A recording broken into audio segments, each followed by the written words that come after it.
On December 26, 2004, the seafloor off Sumatra ruptured. A magnitude 9.1 earthquake violently displaced a massive column of water, launching a ghost across the Indian Ocean. Out in the deep, a tsunami is a deceptive predator.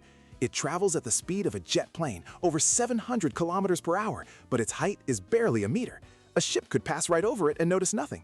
This isn't a surface wave, it's the entire ocean on the move, from the surface to the seabed.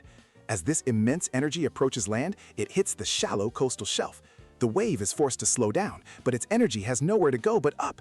It compresses, its wavelength shortens, and the 1-meter swell transforms into a monstrous wall of water, 10, 20, even 30 meters high.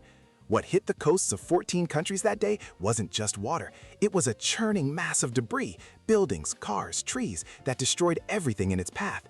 230,000 people died.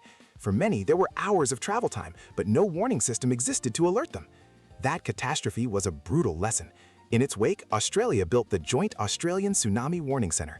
Now, a similar quake would be detected in minutes.